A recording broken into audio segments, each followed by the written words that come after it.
सभी को good evening, सभी को राधे राधे, सभी को हर हर महादेव भैया। स्वागत है आपका अपना चैनल बिहार जी के 10 मिनट। चलिए, तो जल्दी से एक बार सारे बच्चे तेजी में बता देंगे। आवाज प्रॉपर आप तक पहुंच रही, किसी भी बच्चे को कोई समस्या कोई परेशानी नहीं कल तक की क्लास में। जल्दी से एक बार बता देंगे।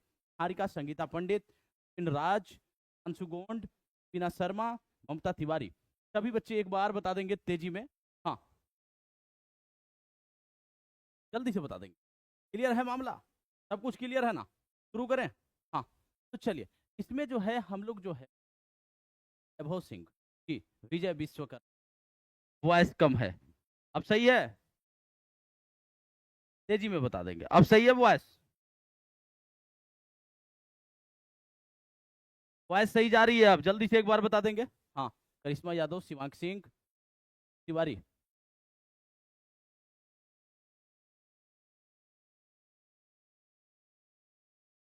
क्लियर है? वॉइस क्लियर है? जल्दी से एक बार बता देंगे।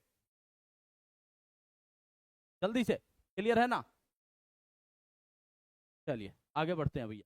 हम लोग जो पढ़ रहे हैं चुनावी राजनीति पढ़ रहे हैं, चुनावी राजनीति पढ़ रहे हैं, ठीक है। चुनावी राजनीति की बात करें तो ये थर्ड चैप्टर आपका, ये 9th क्लास का एनसीईआरटी का थर्ड चैप्टर है, ठीक ना? हाँ, चलिए, अगर हम इसमें बात करें तो थोड़ा ध्यान दीजिएगा। अभी आपका ये जो है ना आचार्य सीरीज चल रहा है। क्या चल रहा? आचार्य सीरीज चल रहा है। आचार्य सीरीज में अगर बात करें तो पॉलिटी आपका जो है टॉपिक वाइज चल रहा है। हाँ, आचार्य सीरीज में आपका जो है पॉलिटी चल रहा है, ठीक है। और इसमें 11 बजे से, और ये टॉपिक वाइज चल रहा है, टॉपिक वाइज, ठीक ना। 12 बजे से बिहार जी के चल रहा है, ये भी आपका क्या चल रहा है? ये भी आपका टॉपिक वाइज चल रहा है, ठीक है।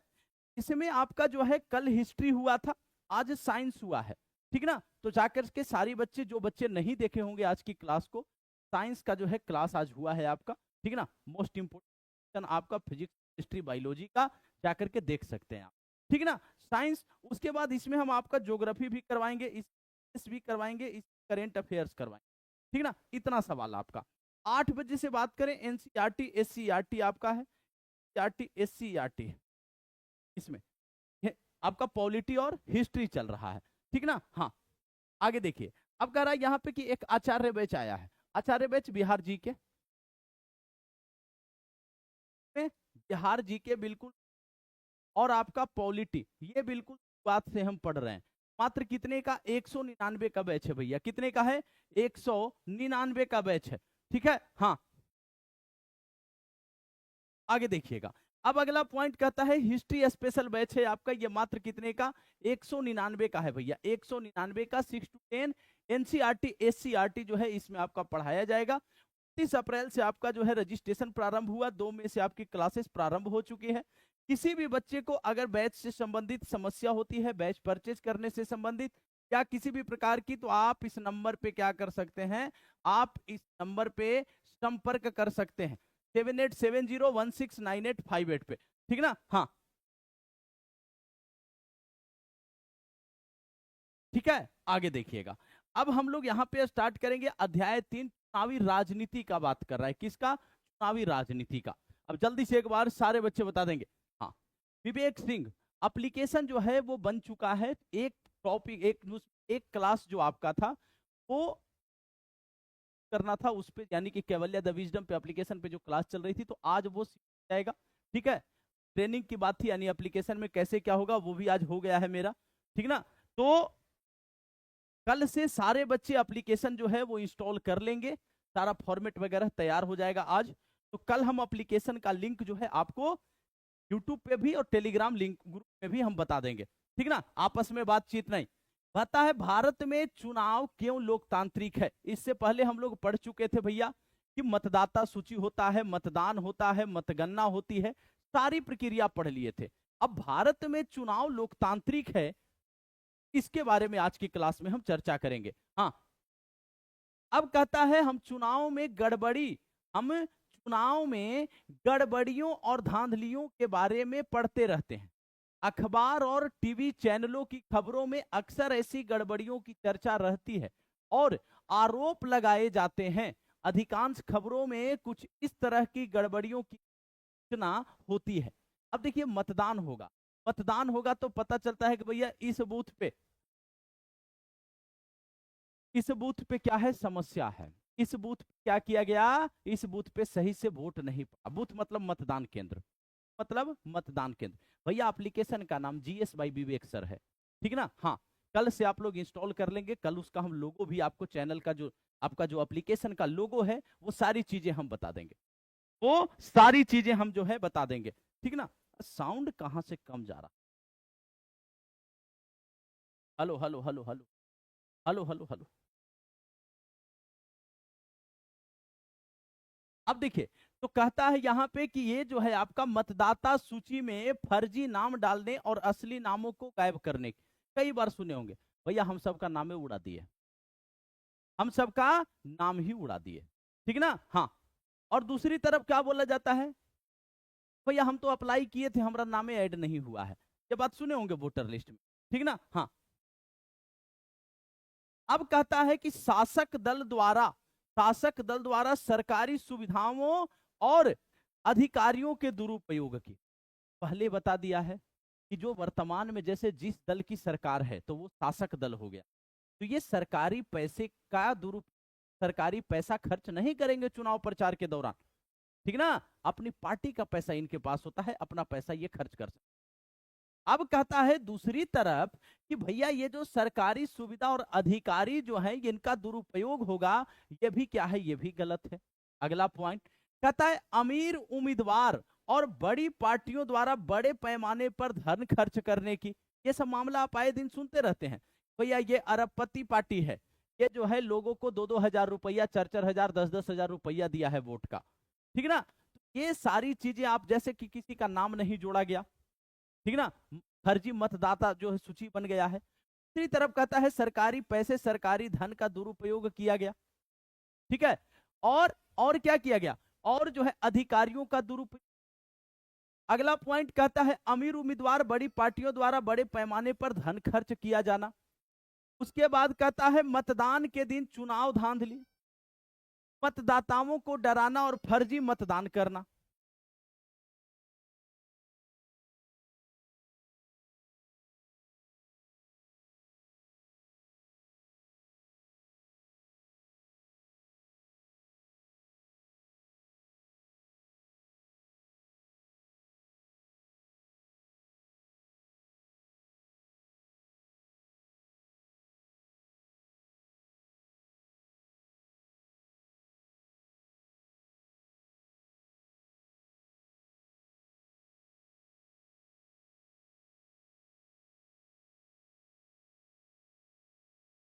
चलिए देखिएगा, हाँ, अब दूसरी तरफ कहता है कि भैया मतदान के दिन चुनावी धांधली, मतदान के दिन चुनावी धांधली हो रहा है, ठीक ना। हाँ, दूसरी तरफ मतदाताओं को डराना और फर्जी मतदान करना। अब गए एक ही ग्रुप के लोग गए, दबंग बन गए और वहां पे जाकर के क्या किए, पटपटे की पार्टी का वोट मार दिए। अब सारी पार्टी डर गई, जनता यहाँ पे क्या हुई, जनता निष्पक्ष तरीके से वोट नहीं ना कर पाई, अपना इच्छा जाहिर नहीं ना कर पाई, ये समस्या है। अगला पॉइंट आगे बढ़िएगा, कहता है इनमें से अनेक खबरें सही होती है। अब आप देखिए कई जगह ऐसा होता है, क्योंकि दबंग लोग हैं, वो जाकर के वर्चस्वशाली लोग हैं, पूरे बूथ पे मतदान केंद्र पे कब्जा कर लिए। ये जो है ना आपका, ये अधिकांश ये खबर सुनेंगे कि लोगों को डरा दिया गया, लोगों को डरा दिया गया, लोगों को क्या किया गया, लोगों को जो है धमका करके, उनको लोभ दे करके और जबरदस्ती मतदान करवा लिया गया, ये सब गलत। साउंडवे बढ़ाने तो हमको ना आता है, कहां से बढ़ेगा, समझ गए। हाँ, साउंड बढ़ाने हमको आता ना है, कहां से बढ़ेगा भैया।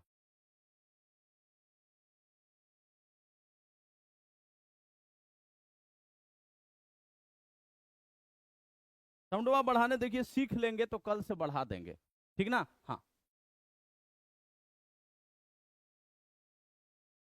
जल्दी से बताएंगे, जल्दी से एक बार सारे बच्चे।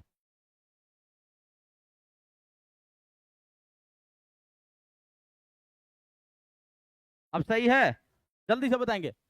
कहता है ऐसे खबरों को पढ़ने या टीवी पर देखते हुए हमें खुद दुख होता है, पर सौभाग्य से ये गड़बड़ियां इतने बड़े पैमाने पर नहीं होती कि चुनाव के उद्देश्य को ही नकार दे। इस परिप्रेक्ष्य में अगर एक एक करके सवाल उठाएं तो यह बात ज्यादा स्पष्ट हो जाती है क्या कोई पार्टी बिना जन समर्थन के सिर्फ चुनावी धांधलियों के सहारे चुनाव जीतकर सत्ता में आ सकती है?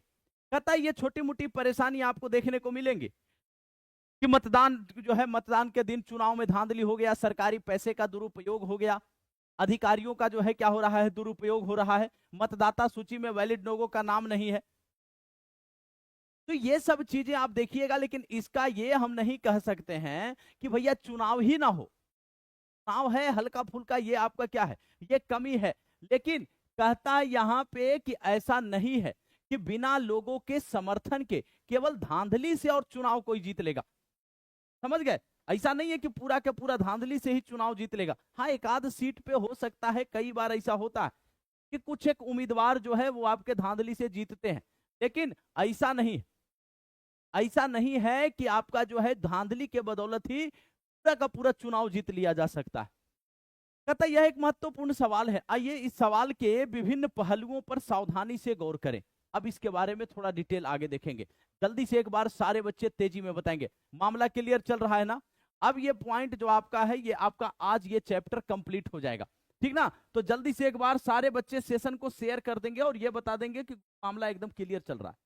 जल्दी से एक बार सारे बच्चे सेशन को शेयर कर देंगे और बता देंगे कि मामला एकदम क्लियर है, कोई समस्या कोई परेशानी किसी भी बच्चे को ना है भैया। जल्दी से एक बार, यहां तक सारी चीजें क्लियर है, समझ आ गया ना? समझ आया या किसी को नहीं समझ में आया है? जल्दी से बता दो। समझ आया ना सबको? बढ़िया से पढ़ना है, ईमानदारी से पढ़ना है, ये नहीं कि भैया कुछ कैसे पढ़ करके और चल गए, आराम से एग्जाम दे दिए। स्वतंत्र चुनाव आयोग देखिए कहता है चुनाव के धांधली को रोकने के लिए, चुनाव में धांधली रोकना है, अवैध मतदान ना हो, ठीक ना, निष्पक्ष तरीके से आपका स्वतंत्र तरीके से जनता अपनी क्या कर सके, अपने जो है पसंद के नेता को चुन सके। तो इसके लिए क्या है कि चुनाव बिल्कुल ही निष्पक्ष हो, एक निर्वाचन आयोग है। अब आपको बताना यह है, ये जो निर्वाचन आयोग है ये किस आर्टिकल में है? जल्दी से एक बार सारे बच्चे, निर्वाचन आयोग किस आर्टिकल में है?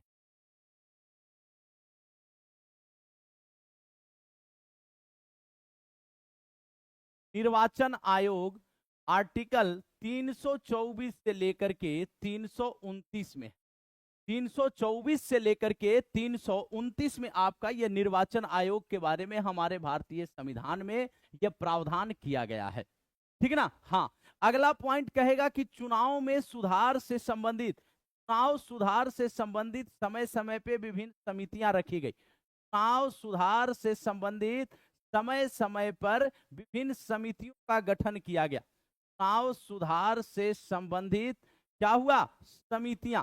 जल्दी से एक बार सारे बच्चे बताएंगे, चुनाव सुधार से संबंधित समितियों की बात करेंगे हम। यहां से भी क्वेश्चन आपका बन सकता है, क्योंकि इसमें जब पढ़ना है आपको तो भैया बताना पड़ेगा।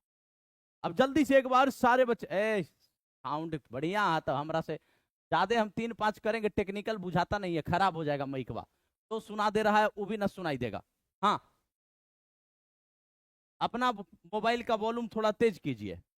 अब यहां पे चुनाव आयोग की अगर हम बात करें, इसे चुनाव सुधार से संबंधित, तो याद रखिएगा दिनेश गोस्वामी समिति, दिनेश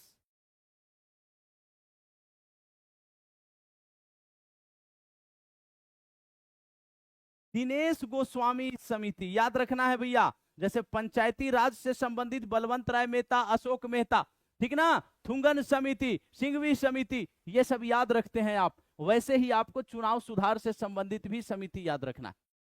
कहता है दिनेश गोस्वामी समिति, उसके बाद आपको याद रखना है तारकुंडे समिति। क्या याद रखना है? तारकुंडे समिति। ये जो आप देखते हैं ना कि 21 वर्ष से घटा करके आपका जो है 61वां संविधान संशोधन में 18 वर्ष किया गया, ये तारकुंडे समिति की ही सिफारिश थी, ठीक ना? हाँ, उसके बाद कहता है इंद्रजीत गुप्त समिति, इंद्रजीत गुप्त समिति, इंद्रजीत गुप्त समिति भैया, इंद्रजीत गुप्त समिति कॉम्पिटेटिव पॉलिटी में सारे समितियों के सुझाव वगैरह को बहुत विस्तृत तरीके से बता दिया है, ठीक ना, बहुत विस्तृत तरीके से बता दिया है। अगला पॉइंट कहता है के संथानम समिति। क्या कहता है? के संथानम समिति,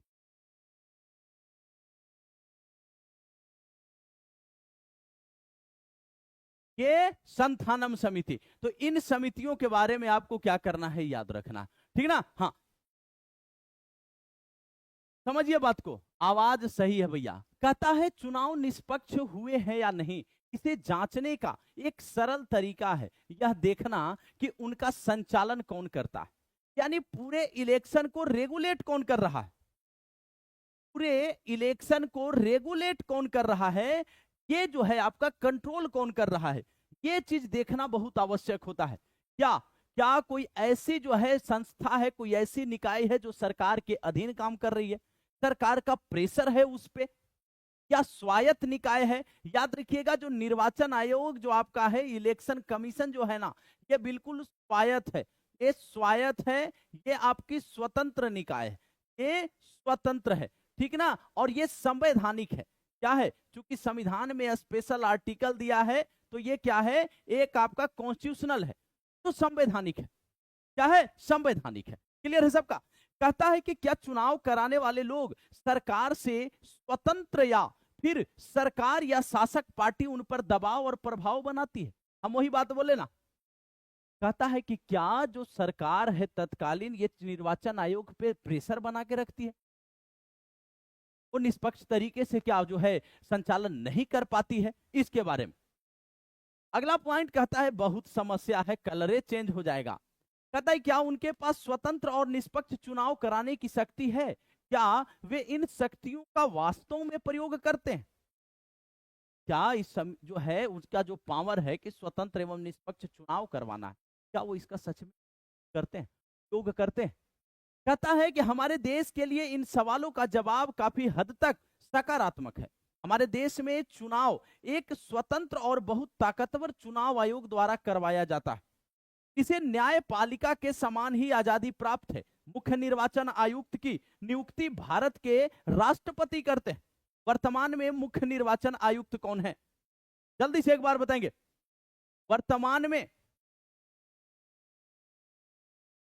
वर्तमान में मुख्य निर्वाचन आयुक्त कौन है, चीफ इलेक्शन कमीशन कौन है, जल्दी से बताएंगे। निर्वाचन आयोग से बहुत सवाल आता है। एनसीईआरटी की एक विशेषता हम आपको बता रहे हैं। एनसीईआरटी में एक विशेषता है, अगर किसी टॉपिक को छेड़ दिया गया, मतलब हल्का अगर उसका कंटेंट दिया गया, आयोग उससे डीपली क्वेश्चन बना देती है। इस बात को याद रखिएगा। लास्ट सीटेट भी जो पेपर हुआ है उसमें आप देखे होंगे, लास्ट सीटेट वाले में भी क्या हुआ था, लास्ट सीटेट में यही हुआ कि राज्य सूची, समवर्ती सूची, संघ सूची से डीपली क्वेश्चन आ गया, हिस्ट्री से डीपली क्वेश्चन आ गया। पॉइंट अगर छेड़ा गया, आप उस अच्छे से डीपली समझ गए। हाँ, अब कहता है चीफ इलेक्शन कमीशन वर्तमान में कौन है भैया, ज्ञानेश कुमार। कौन है, ज्ञानेश। ठीक ना, आगे बढ़ेंगे। अब इसमें जो है जब आप कॉम्पिटेटिव पढ़े वहां पे आप याद रखिएगा, में क्या था, में एक सदस्यीय था, ये एक सदस्यीय था। फिर इसमें क्या किया गया, फिर इसमें 2 सदस्य नियुक्त कर दिए गए राष्ट्रपति के द्वारा। यह मामला पहुंच गया कोर्ट तक कि राष्ट्रपति कैसे नियुक्त कर दिए। फिर कोर्ट के द्वारा बताया गया कि राष्ट्रपति को यह अधिकार है कि वो मुख्य निर्वाचन आयुक्त की सहायता के लिए अन्य निर्वाचन आयुक्तों की नियुक्ति कर सकते हैं। फिर क्या, फिर टीएन सेशन जो है, फिर टीएन सेशन न्यायालय तक है। वही टीएन सेशन एकमात्र मुख्य निर्वाचन आयुक्त तो राष्ट्रपति की चुनाव लड़े। उन्हीं के समय फोटो युक्त पहचान पत्र, ये मतदाता पहचान पत्र लाया गया। समझ गए। हाँ, जल्दी से एक बार सारे बच्चे।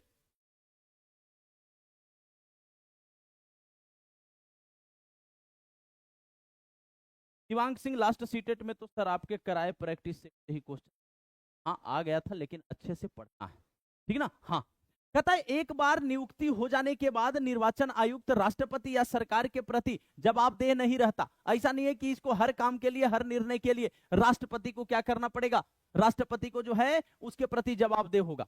नहीं, ये स्वतंत्र है, स्वायत्त है। कहता है अगर शासक पार्टी या सरकार को चुनाव आयोग पसंद ना हो तब भी मुख्य निर्वाचन आयुक्त को हटा पाना असंभव है। मुख्य निर्वाचन आयुक्त को हटा पाना असंभव है, क्योंकि सुप्रीम कोर्ट के न्यायाधीश को जैसे हटाया जाएगा, मुख्य निर्वाचन आयुक्त को ऐसे हटाया जाएगा।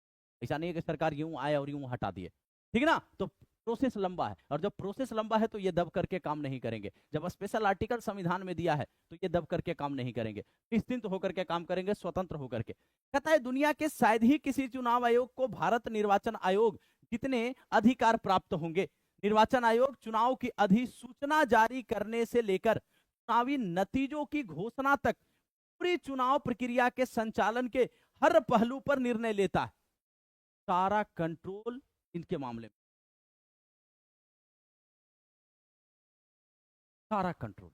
तो निर्वाचन आयोग जो है वो अधिकारियों को भी क्या करती है, अपने दिशा निर्देशानुसार चुनाव में, निर्वाचन में उनसे मदद लेती है। तो सरकारी अधिकारी होते हैं। तो आपके डिस्ट्रिक्ट मजिस्ट्रेट साहब है जो यूपीएससी क्वालिफाई करके जो डीएम पद पे हैं, यानी जिलाधिकारी जो हैं, वो भी निर्वाचन आयोग के तहत काम करते हैं। समझ गए? हाँ। तो निर्वाचन आयोग अधिसूचना जारी होने से लेकर के जब तक मतगणना न हो जाए, काउंटिंग न हो जाए, तब तक निर्वाचन आयोग ही सूप। अगर किसी मतदान केंद्र पे धांधली हुआ है तो वहां चुनाव को रद्द करवा करके पुनः निर्वाचन करवाना निर्वाचन आयोग का ही काम है। मतदाता सूची तैयार करवाना, पार्टियों को टिकट देना, टिकट कहने का अर्थ है कि पार्टियों को चुनाव चिन्ह देना, चुनाव चिन्ह देना, इसका ही काम है। ममता तिवारी, अच्छा आपका भी सीटेट निकल गया है, चलिए वो एक बार तेजी में सारे बच्चे भैया सेशन को शेयर कर देंगे और जल्दी से बताएंगे मामला क्लियर है। कहता है यह आदर्श चुनाव संहिता लागू कराता है और इसका उल्लंघन करने वालों, उम्मीदवारों और पार्टियों को क्या करता है, ये सजा देता।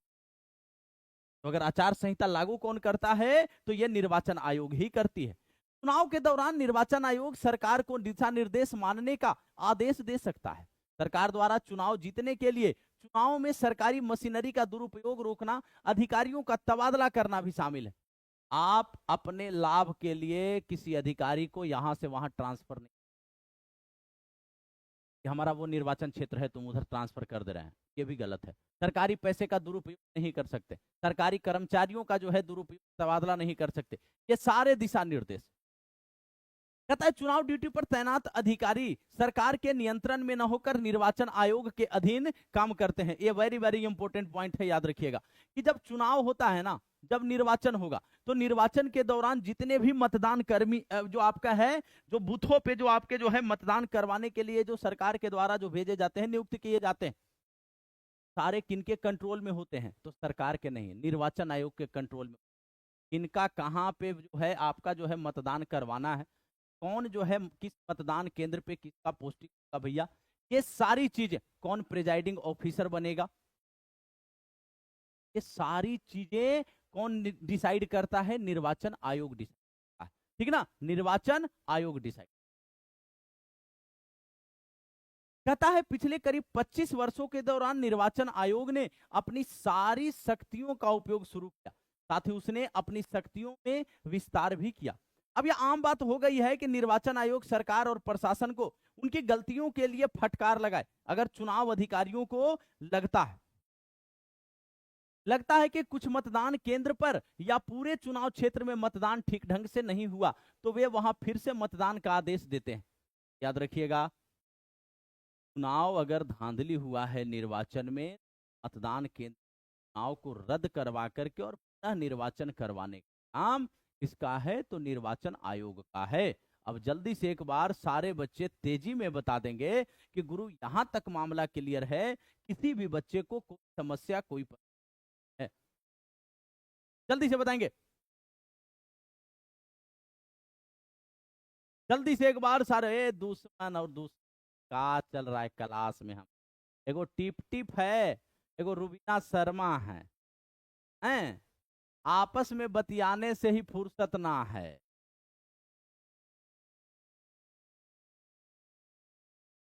जल्दी बताइए, लेट्स नाउ। ये अंग्रेजी अलगे पढ़ रहा है, पता ना कौन, और डिलीटो कर दे रहा है मैसेज हैं।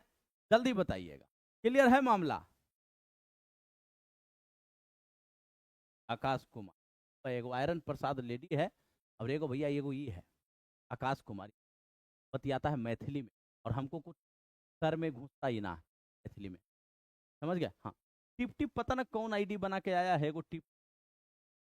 कहता है अक्सर शासक दलों के और निर्वाचन आयोग के कामकाज से परेशानी होती है, लेकिन उन्हें निर्वाचन आयोग के आदेश मानने होते हैं। अगर निर्वाचन आयोग स्वतंत्र और शक्तिशाली नहीं होता तो यह संभव न था, तो यह संभव न था। एक क्वेश्चन यहां पे एक याद रखिएगा, एक तो है एकमात्र महिला मुख्य निर्वाचन आयुक्त, जल्दी बताएंगे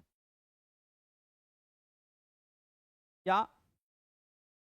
पहला पॉइंट ये लिखिए, पहला पॉइंट इसमें कि ये जो निर्वाचन आयुक्त हैं ये आपका बहुसदस्यीय,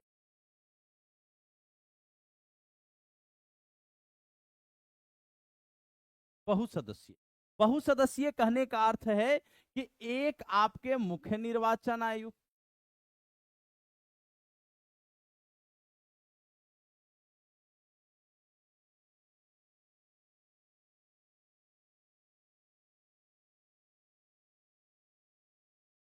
एक मुख्य निर्वाचन आयुक्त और दो अन्य आयुक्त होते, दो अन्य आयुक्त होते, ठीक ना, दो अन्य आयुक्त,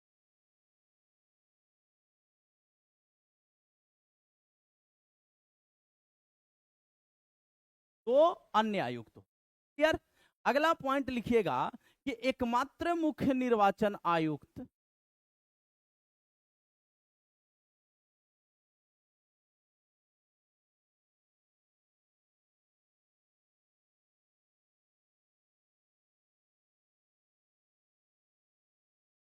तो क्या किए, राष्ट्रपति के चुनाव लड़े।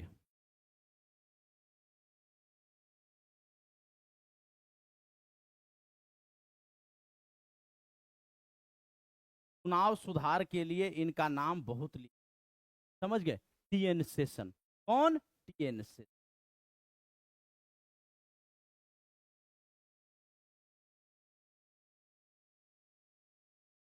TN session.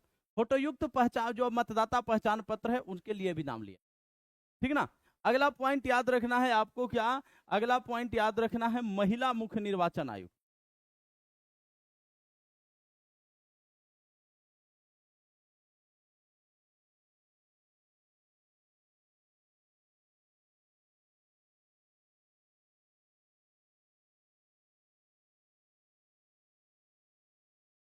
PS Rama Devi.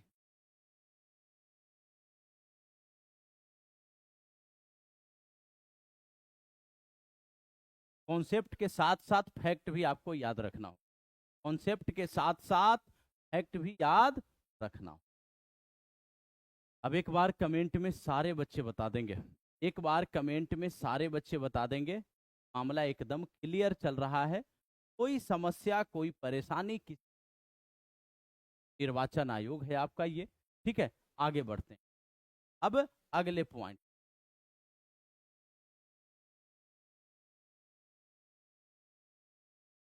चुनाव में लोगों की भागीदारी, चुनाव में लोगों की भागीदारी क्या है देखिएगा। कहता है चुनावी प्रक्रिया की गुणवत्ता को जांचने का एक और तरीका यह देखना है कि इसमें लोग उत्साह से भागीदारी करते हैं या नहीं। कहता है मतदान करने के लिए, हाँ, मतदान करने के लिए इतने एक्साइटेड हैं। अब देखे होंगे पीठ पे लाद करके, खटिया पे बैठा करके, ठीक ना, कंधा पे टांग करके ले जाता है मतदान कर, है ना। अब पहले से परसेंटेज भी मतदान का बढ़ा, समझ गए। हाँ, पहले लोग इतने एक्टिव नहीं थे, लेकिन अब मतदान करने को लेकर के लोग ज्यादा उत्सुक, समझ रहे बात को। हाँ, कहता है अगर चुनाव प्रक्रिया स्वतंत्र और निष्पक्ष नहीं होगी तो लोग इसमें भागीदारी करना जारी नहीं रखेंगे। अब इन लेख चित्रों को पढ़िए और भारतीय चुनाव में लोगों की भागीदारी के बारे में कुछ। कहता है चुनाव में लोगों की भागीदारी का पैमाना आमतौर पर मतदान करने वाले लोगों के आंकड़ों को बनाया जाता है। मतदान की योग्यता रखने वाले कितने प्रतिशत लोगों ने असल में मतदान किया, यह हिसाब लगाना मुश्किल नहीं है। पिछले 50 वर्ष में यूरोप और उत्तरी अमेरिका के लोकतांत्रिक देशों में मतदान का प्रतिशत गिरा है। ध्यान दीजिएगा, point should be noted milord. हाँ, कहता है कि ये भैया आपका पिछले 50 वर्ष का डेटा अगर देखेंगे तो यूरोप और उत्तरी अमेरिका में जो लोग जो मतदान कर रहे हैं तो उसमें मतदान प्रतिशत में क्या हुआ है, गिरा है। माम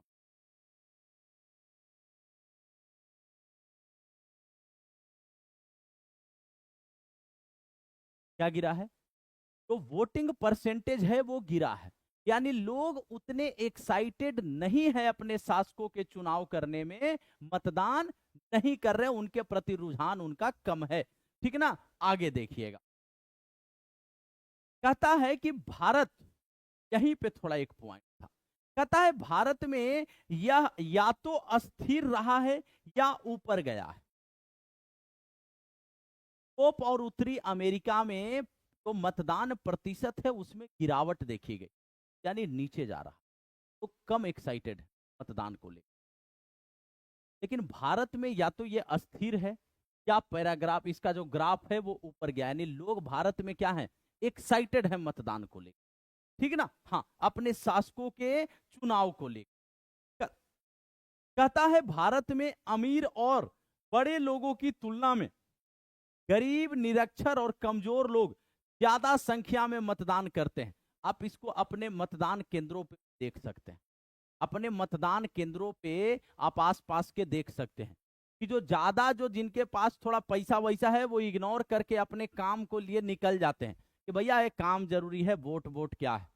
लेकिन दूसरी तरफ जो एक गरीब आदमी है, जो मजदूरी कर रहा है, खेती कर रहा है, या किसी के यहाँ जो है कुछ कार्य कर रहा है, वो सारे जगहों से छुट्टी मार करके और आ जाएगा, बोलेगा भैया आज मतदान है, हमको मतदान करना है, हमको वोट देना है।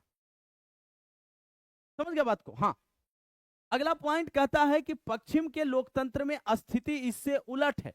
अमेरिका में गरीब लोग, अफ्रीकी मूल के लोग और हिस्पैनिक लोग अमीर और श्वेत लोगों की तुलना में काफी क्या करते हैं, कम मतदान करते हैं। तो भारत में जहां गरीब लोग ज्यादा मतदान कर रहे हैं, वहीं अगर पश्चिमी की बात करेगा तो वहां पे तो पढ़े लिखे लोग हैं वो मतदान कर रहे हैं, वहां गरीब लोग कम मतदान कर रहे हैं। उल्टा चल रहा है मामला, थोड़ा ध्यान दीजिएगा यहां पे। ठीक है ना, हाँ, भारत में आम लोग चुनावों को बहुत महत्व देते हैं। उन्हें लगता है कि चुनाव के जरिए वे राजनीतिक दलों पर अपने अनुकूल नीति और कार्यक्रमों के लिए दबाव डाल सकते हैं। उन्हें लगता है कि देश के शासन संचालन के तरीकों में उनके वोट का क्या है, उनके वोट का महत्व है।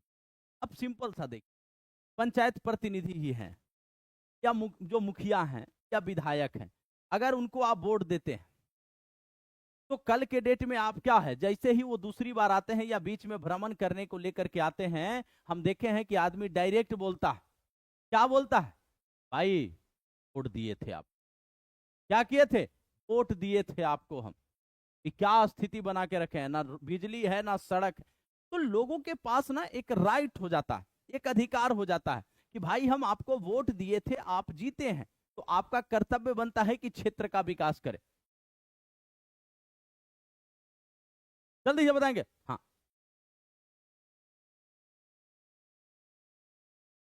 मनीष सिंह कौशिक, आंख काहे भर जा रहा है देख करके? सुबह से शाम तक हमको लगता है 4-5 क्लास जो 4 हम लेते हैं उसमें 8-10 बार आपका आंख भर जा रहा है। काहे इतना आंख कमजोर रखे हैं? अरे मर्द हैं, आंख मजबूत रखिए। मर्द के आंख में आंसू आना मतलब समझिए कि भैया बहुत बड़ा संकट है या बहुत दर्द है। समझ गए? हाँ। थोड़ा एकदम माहौल बना के, समझ गए? हाँ, इतना आंख का है, आंसू बहुत भर रहा है। लगातार 3-4 क्लास में हम देख रहे हैं आपका आंख भर जाता है, कभी किसी का कमेंट देख करके, कभी किसी का स्थिति देख करके। आंख कमजोर नहीं करना, आंख मजबूत। चलिए, 4 साल, साल दर साल, तीसरा चौथा पॉइंट, साल दर साल चुनाव से संबंधित गतिविधियों में लोगों की सक्रियता बढ़ती जा रही है। क्या है? लोगों की सक्रियता बढ़ती जा रही है, लोग एक्टिव ज्यादा हो रहे हैं अब चुनाव को लेकर के, मतदान को लेकर के। ठीक ना, हाँ। कहता है 2004 के चुनाव में 1/3 से ज्यादा मतदाताओं ने चुनाव अभियान वाली गतिविधियों में किसी ना किसी तरह की भागीदारी की। 1/3। अब सोचिए, तो भारत में स्थिति, हाँ, भारत में स्थिति जो है वो पश्चिमी के अपेक्षा, पश्चिमी देशों की अपेक्षा यहां उलट है। वहां जहां गरीब लोग मतदान नहीं कर पाते, यहां क्या है, यहां गरीब लोग, निरक्षर लोग ज्यादा मतदान को वैल्यू देते हैं, ज्यादा मतदान करते हैं। ठीक ना, और अन्य देशों की यानी यूरोप और उत्तरी अमेरिका की अपेक्षा भारत में जो वोटिंग परसेंटेज है वो या तो अस्थिर रहा यानी स्टेबल रहा या उसका ग्राफ बढ़ा है, जबकि उन देशों में क्या है, परसेंटेज डाउन जा रहा है, यानी लोगों की उत्सुकता कम दिख रही है। जल्दी से एक बार बताएंगे। हाँ जल्दी से। कहता है कि आधे से ज्यादा लोगों ने खुद को किसी न किसी दल के नजदीक बताया। ऐसा भी सिस्टम है तो कुछ नहीं करेगा। अभी एगो फैशन नया देखे होंगे, हाँ एक नया फैशन देखे होंगे, बढ़िया एगो चमचमाती फॉर्चूनर लीजिए या स्कॉर्पियो लीजिए, थार लीजिए और उस पे आगे एगो झंडा लगवा दीजिए किसी भी पार्टी का। ज्यादा तो चलन बीजेपी का चल रहा है, लगवा दीजिए, पीछे लिखवा दीजिए बीजेपी नेता। हद तो तब हुआ, अभी जब कुछ दिन पहले हम इंस्टा पे रील देख रहे थे, उसमें एगो थार पे लिखवा दिया है भूतपूर्व कक्षा नायक, मतलब क्लास का वो मॉनिटर रह चुका है और वो अपने थार पे पूरा एकदम लिखवा करके चौड़ में घूम रहा है। समझ रहे हैं, ये अलग लेवल का चल रहा है, समझ गए ना। हाँ तो ये लोग क्या करते हैं, अपने आप को पार्टी के नजदीक बताते हैं, और जब पार्टी के नजदीक बताते हैं तो इसका अर्थ कहने का है कि राजनीति में ये सक्रिय है। डायरेक्ट यहां से ये मिलता है कि राजनीति में ये सक्रिय है। कहता है प्रत्येक 7 मतदाताओं में से एक व्यक्ति किसी न किसी राजनीतिक दल का सदस्य था। अब सोचिए, प्रत्येक सात में से एक सदस्य किसी न किसी पॉलिटिकल पार्टी से संबंधित है। अब सोचिए तो कितना लेवल जा रहा है। अब देखिए आगे देखिएगा। अब कहता है खुद करें खुद सीखे, खुद करें खुद सीखे। आगे देखिएगा, चुनावी नतीजों को स्वीकार करना। अब इससे पहले कि हम आगे बढ़े, एक बार सारे बच्चे कमेंट सेक्शन में ये बता देंगे, पहले तो सेशन को शेयर कर देंगे और एक बार ये बता देंगे कि गुरु एकदम यहां तक मामला क्लियर चल रहा है। जल्दी से बता देंगे भैया। अभी एप्लीकेशन जो है आज फाइनल हो जाएगा, कल हम लिंक सबको दे देंगे। एप्लीकेशन का नाम जो है एस बाई विवेक सर है, ठीक ना। हाँ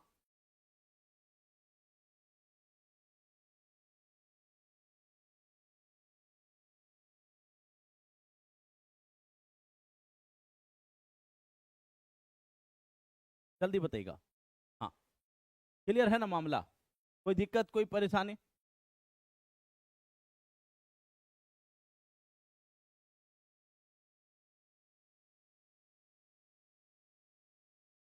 चलिए आगे देखिए।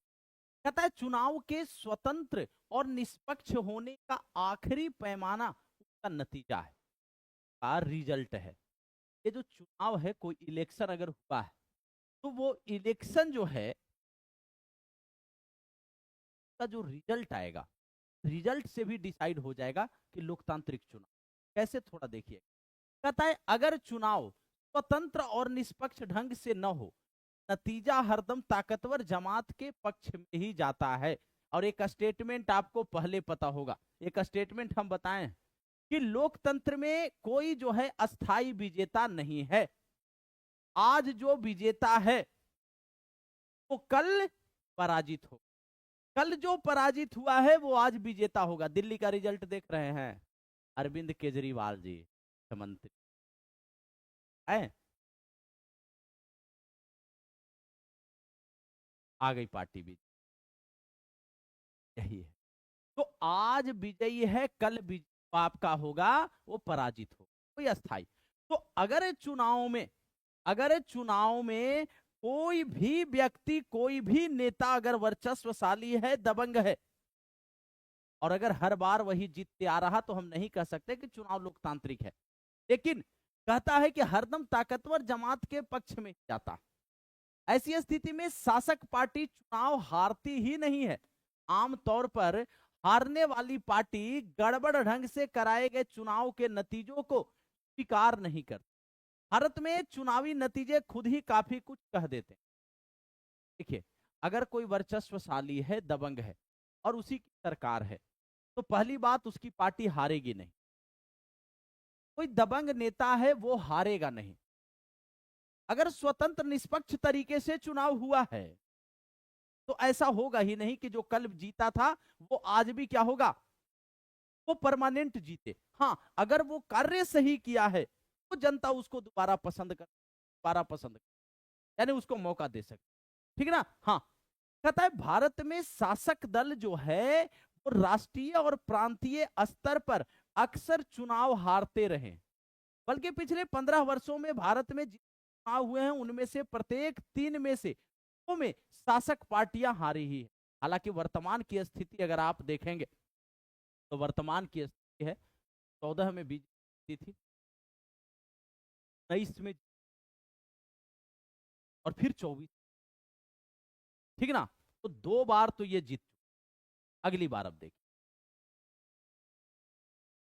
तो कहने का अर्थ है कि लेकिन 15 साल का जो एनसीईआरटी डेटा कह रही है शासक दल हारते रहे, ठीक है। तो इसका साफ साफ अर्थ है कि भैया जनता अपने किसी जन से योग्य नेताओं का चुनाव कर रही है। शासक दल जो है वो पूरी तरह से चुनाव पे कब्जा नहीं, एक छत्र शासन नहीं है, तो चुनाव स्वतंत्र एवं निष्पक्ष है। अमेरिका में मौजूदा चुना हुआ प्रतिनिधि शायद ही कभी चुनाव हारता है। भारत में निवर्तमान सांसद और विधायकों में से आधे चुनाव हार जाते हैं।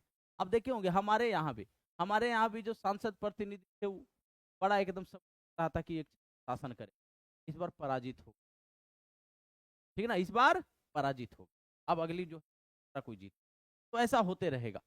कहता है कि वोट खरीदने में सक्षम पैसे वाले उम्मीदवार हों या आपराधिक पृष्ठभूमि वाले उम्मीदवार का भी चुनाव हारना बहुत आम है। हाँ, ये चीज भी देखे होंगे, पैसे वाले, ठीक ना। हाँ, पैसे वाले हो, जैसे वोट खरीदने में सक्षम हो, वोट पैसा देकर के वोट खरीद लिए, या आपराधिक पृष्ठभूमि वाले क्रिमिनल बैकग्राउंड के हैं, कई बार आप देखेंगे कि वो चुनाव हार जाते हैं। मतलब चुनाव स्वतंत्र एवं। अगला पॉइंट, फेक अपवादों को छोड़ दे तो अक्सर हारी हुई पार्टी भी चुनाव के नतीजों जनादेश मानकर स्वीकार कर लेती। पॉइंट को याद रखिए।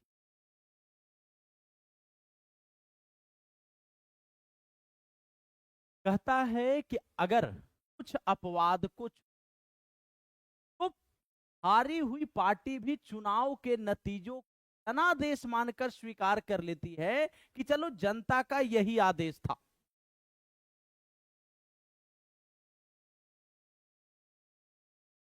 जनता का यही आदेश, समझ गए। तो कहने का अर्थ ये वाला पॉइंट इसलिए याद रखिएगा कि कुछ एक्सेप्शन छोड़ने के बाद ये कह रहा है कि हारी हुई पार्टी, यह स्टेटमेंट आएगा तो भूलिएगा मत, हारी हुई पार्टी क्या करती है, तो चुनाव का रिजल्ट आता है उस जनादेश मानकर स्वीकार कर लेती है। जैसे अभी देखिएगा कि जैसे अरविंद केजरीवाल जी हार गए, अब वो शुभकामना देने नए मुख्यमंत्री को आए, ठीक ना, कि हमें विश्वास है कि जो नई सरकार है वो दिल जनता की सेवा करेगी, इनके हितों का ध्यान रखेगी। आए ना, वो जनादेश स्वीकार किए कि भैया ये जो लोगों का जो जनता का जो विश्वास था वो मेरे प्रति अब नहीं रहा, दूसरे के प्रति हो गया। स्वीकार करते, अपनी हार को स्वीकार करते कि जनादेश ऐसा। जल्दी से एक बार बताएंगे सारे बच्चे, मामला क्लियर, कोई समस्या कोई परेशानी किसी भी बच्चे को। स्वतंत्र और निष्पक्ष चुनाव की चुनौतियां क्या है, थोड़ा जल्दी से एक बार सारे बच्चे। वॉइस स्लो आ रहा है, हाँ जल्दी से बताएंगे। वॉइस स्लो आ रहा है, अब सही आ रहा है। आज थोड़ा हमको आज टेक्निकल सीख लेंगे, थोड़ा सा टेंशन मत लीजिए, डेली 2-4 चीज सीख रहे हैं, ठीक ना। हाँ जल्दी से बताएंगे। हाँ। तो कह रहा है कि सही है, कुछ लोग कह रहा है कम है, हमको समझे नहीं आ रहा है का है। चलिए क्लास के बाद हम अपना चेक करेंगे वॉइस थोड़ा का है। इन बातों से हम इस सरल से निष्कर्ष पर पहुंचते हैं कि भारत में चुनाव जो है बुनियादी रूप से स्वतंत्र और निष्पक्ष है। कैसे पहुंच गए इस निष्कर्ष पे, थोड़ा समझिए। पहला पॉइंट कहता है कि भारत में ऐसा नहीं है कि कोई अस्थायी रूप से विजेता है और कोई अस्थायी रूप से पराजित है। अगला पॉइंट है कि कोई भी पैसा वाला हो, वोट खरीदने में जो सक्षम हो या आपराधिक पृष्ठभूमि का हो, चुनाव वो भी हारता है, ठीक ना। तो ये सारी चीजें ये बताती हैं कि भैया ये स्वतंत्र एवं निष्पक्ष चुनाव है। कोई एक पार्टी जो है वो ऐसा नहीं है कि जीतते रहती है, और जो हारने वाली पार्टी है कुछ एक अपवादों को छोड़ करके, और वो जनादेश को स्वीकार करती है। क्या करती है? जनादेश को स्वीकार करती है। ठीक है ना? आगे देखिएगा, जो पार्टी चुनाव जीतकर सरकार बनाती है उसे लोगों का समर्थन प्राप्त होता ही है। संभव है कि हर निर्वाचन क्षेत्र पर यह बात लागू न होती हो। कुछ उम्मीदवार पैसों के जोर पर या गलत तरीकों से जीते हो सकते हैं, पर चुनाव का कुल नतीजा अभी भी लोगों की इच्छा को ही बताता है। कहता है कुछ एक निर्वाचन क्षेत्र में ऐसा होता है।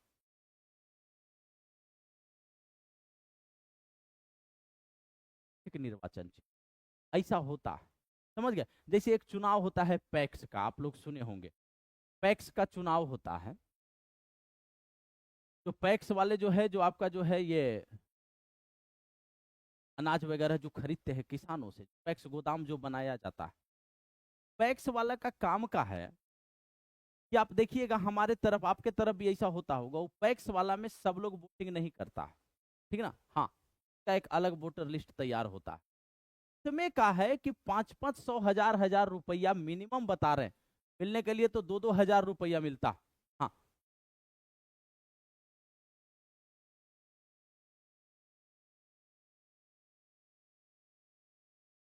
क्या होता है? 2 हजार रुपया लिफाफा में बंद करके आपको दे दिया जाएगा, आप जाइए उनको। ये पैक्स वाले का खुलेआम खेल बता रहे हैं हम लोग तरफ जो होता है, ठीक है ना? सारे लोग चुनाव आने से पहले एकदम दिमाग में बैठा लेता है कि घर में 5 वोट है, मतलब 10 हजार रुपया आ रहा है। ऐसा सीन है कि नेता ही न चुन रहा है। कुछ लोग तो योग्य नेता की जगह पे अपना जाति देखता है, मेरी जाति का है कि ना है, मेरी जाति का है कि ना है। अरे भैया, जाति का करके का उससे विवाह करना है? अब देखिए कि है योग्य कि ना है, सेवा करेगा जनता का, नहीं करेगा, आपके क्षेत्र में समस्या को सुलझाएगा कि नहीं सुलझाएगा। लेकिन ना, अपना जाति के हैं कुछो खरा, एगो डायलॉग और मारता है जो मेरे यहाँ संसदीय क्षेत्र में मारा गया था, समझ गए? हाँ, कि भैया कुछ भी हो जाए, ठीक है ना, तो ऐसा थोड़ी है कि पृथ्वीराज चौहान का साथ छोड़ करके मोहम्मद गोरी का साथ दे देंगे। कुल मिलाकर के सारा गुड़ गोबर कर लिए हैं। चलिए, कहता है कि पिछले 50 वर्ष में हमारे देश में इस सामान्य नियम के थोड़े बहुत अपवाद हैं, और यही चीज भारतीय चुनाव प्रणाली को क्या करता है? लोकतांत्रिक बनाती है। तो लोकतांत्रिक कैसे है हमारा चुनाव? ये सारे बच्चे समझ गए होंगे, उम्मीद यही है भैया। लोकतांत्रिक कैसे है ये सारे बच्चे समझ गए, ठीक ना? कहता है कि पर जब आप थोड़े ज्यादा गंभीर मसलों पर गौर करके सवाल उठाएंगे तो तस्वीर थोड़ी अलग लगेगी। क्या लोग पूरी समझदारी और सारी चीजें जानकर फैसले करते हैं? क्या मतदाताओं के पास सचमुच स्वस्थ विकल्प उपलब्ध होता है? क्या चुनाव मैदान सबको बराबरी का अवसर देता है? क्या कोई सामान्य नागरिक चुनाव जीतने की कल्पना भी कर सकता है? इस तरह के सवाल भारतीय चुनाव व्यवस्था की सीमाओं और चुनौतियों और हमारा ध्यान दिलाते हैं, और ये कुछ ऐसे ही मुद्दे हैं। कहता है यहाँ पे चैलेंज, एक आम आदमी अगर आपके पैरेलल में ऐसा व्यक्ति खड़ा हो जाए, कई बार अपवाद भी होता है, हम आपको बताए थे अपने क्षेत्र का, एक व्यक्ति बहुत पैसा खर्च किया, एक व्यक्ति सामने वाला जो था एक दुकानदार था, वो दुकान के माध्यम से वो ईमानदारी से सबसे परिचय रखे हुए था, वो सामने वाले का पैसा कोई प्रभाव ही ना पड़ा पैसे का, सारी जनता इसको सपोर्ट कर दी जिसका दुकान था, मतलब बिल्कुल मतलब बोलिए कि गरीब था। लेकिन हुआ ये कि जब इसको वोट दे दिए ना लोग, और ये 5 साल जो मुखिया बना रहा, 5 साल में जो इसके अंदर गर्मी आया, अगला चुनाव में इसके हार का कारण बने।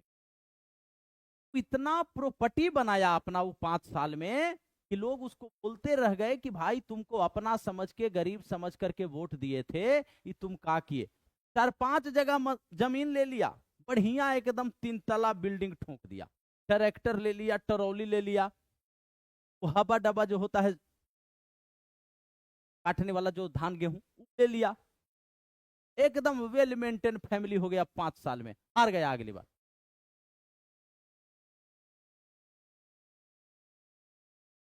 कई बार सामान्य आम आदमी को मौका मिल जाता है, कई बार नहीं। एक हमारे यहाँ प्रत्याशी हैं तो निर्दलीय चुनाव लड़ते हैं, अरबों रुपया खर्च कर चुके हैं, अभी तक अरबों रुपया आदमी खर्च कर चुका है। कहीं सड़क बनवाना है, कहीं कुछ बनवाना है, अपना खुद का। उस क्षेत्र में कोई पीड़ित होता है, किसी के यहाँ एक्सीडेंट हो गया, किसी का मृत्यु हो गया, कुछ भी हो गया, वो व्यक्ति पहले पहुंचता है। लेकिन आज पिछले हमको लगता है 10 वर्षों में एक बार भी चुनाव नहीं जीता है, एक बार भी चुनाव नहीं जीता वो व्यक्ति। अरबों रुपया अपने क्षेत्र पे खर्च कर चुका है। समझ गए? हाँ, कहते हैं ज्यादा रुपए पैसे वाले उम्मीदवार और पार्टियां गलत तरीके से चुनाव जीत ही जाएंगे, यह कहना मुश्किल है, पर उनकी स्थिति दूसरों से ज्यादा मजबूत रहती है। या ये बात है कि जो पैसा वाला है, क्रिमिनल बैकग्राउंड का है, वो चुनाव जीत ही जाएगा ऐसा फिक्स नहीं है। लेकिन सामान्य बैकग्राउंड का आदमी है, अपेक्षा ये मजबूत स्थिति में हो।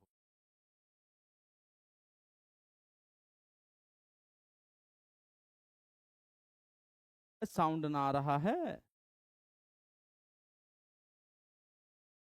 आया है। राजकुमार कौन है, हैं? भैया जल्दी बताइएगा, साउंड है ना? चलिए जल्दी से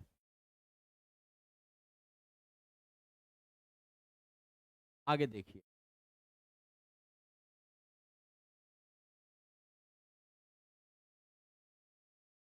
कहता है देश के कुछ इलाकों में आपराधिक पृष्ठभूमि और संबंधों वाले उम्मीदवार दूसरों चुनाव मैदान से बाहर करने और बड़ी पार्टियों के टिकट पाने में सफल होने लगे हैं। अलग अलग पार्टियों में कुछ एक परिवारों का जोर है और उनके रिश्तेदार आसानी से टिकट पा जाते हैं। बात तो सही, हाँ, बात तो सही कह रहा है। हाँ, चलिए अगला कहता है कि अक्सर आम आदमी के लिए चुनाव में कोई ढंग का विकल्प नहीं होता, क्योंकि दोनों प्रमुख पार्टियों की नीतियां और व्यवहार कमोबेश क्या होते हैं, एक से। और समझ कि अक्सर आम आदमी के लिए चुनाव में कोई ढंग का विकल्प नहीं होता, क्योंकि दोनों प्रमुख पार्टियों की नीतियां और व्यवहार कमोबेश एक से होते हैं। तो लोग मजबूरी में कई बार एक को क्या करते हैं, मजबूरी में भी एक को चुन लेते हैं। राजकुमार, अरे तो है कौन है? आके ज्ञान दे रहा, किसी को पकड़ करके बोल दे रहा है कुछ भी है कौन? क्या चाहता है? नागमणि चाहिए? काहे के लिए तड़फड़ा रहा है रात के 9 बजे? हैं, बताओ। कहता है बड़ी पार्टियों की तुलना में छोटे दल और निर्दलीय उम्मीदवारों को कई तरह की परेशानियां उठानी पड़ती है। सही बात है। अगर बड़ा पार्टी कोई है ना,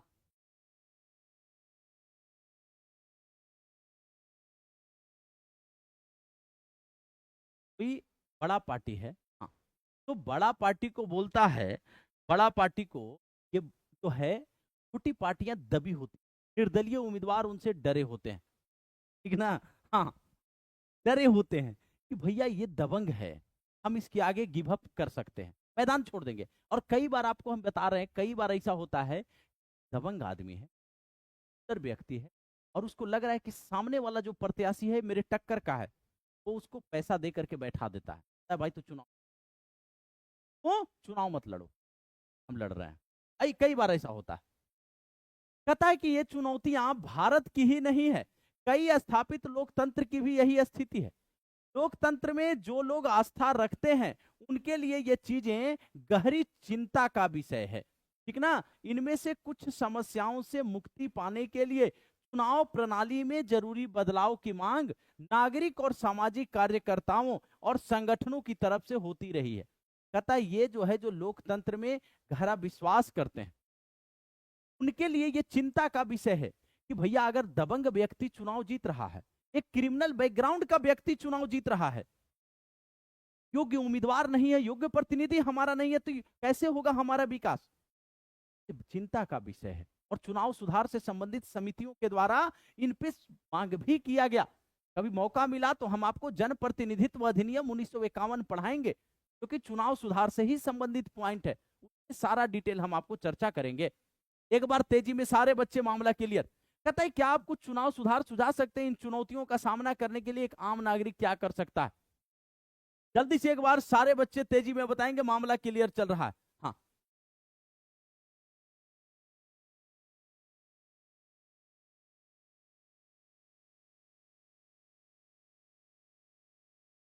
चुनावी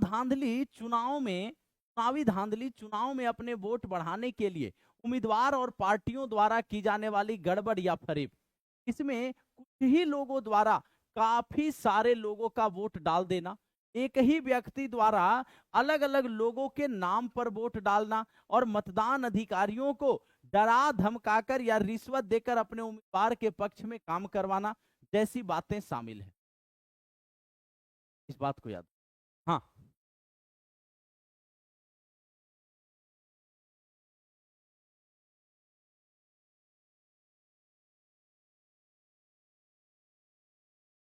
बात ही गैंगवार नहीं, नहीं, आराम से पढ़ी जैसे, ठीक है ना? हाँ, ठीक है ना? आप शांति से, भी बच्चा भैया ऐसा नहीं, सारे बच्चे मेरे, और बहुत बच्चे ऐसे हैं जो पिछले 6 महीने, 8 महीने, 10 महीने से पढ़ रहे हैं हमसे, ठीक है ना?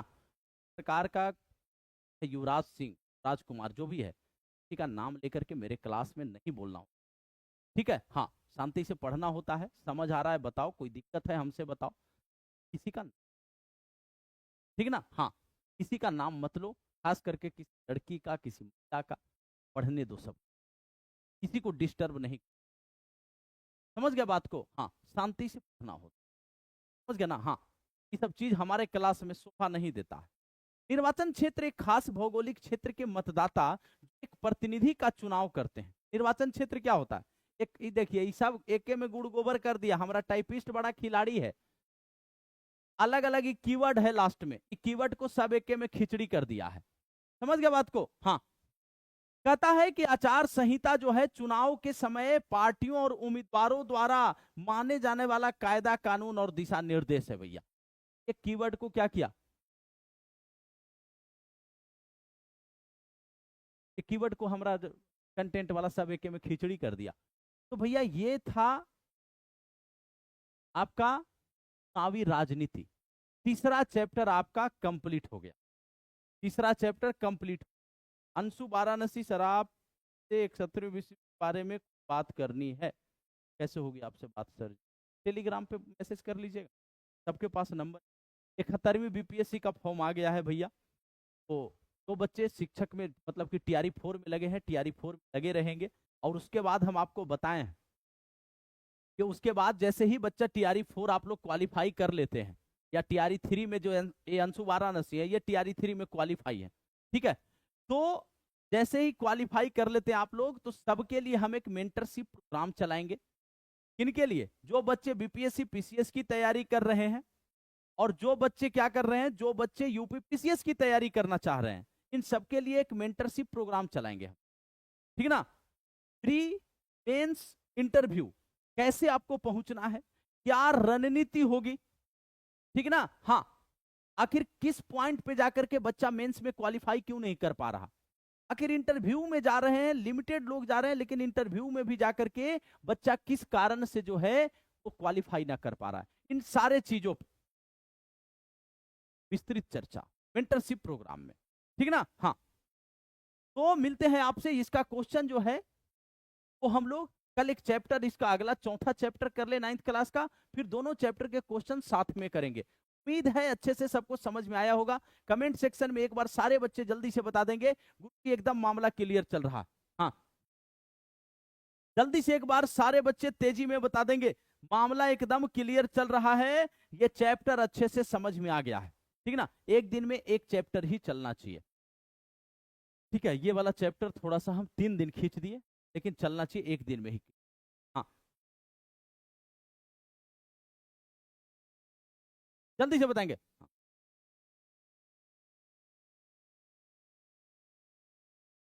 क्लियर है ना सब कुछ? सब कुछ क्लियर ना?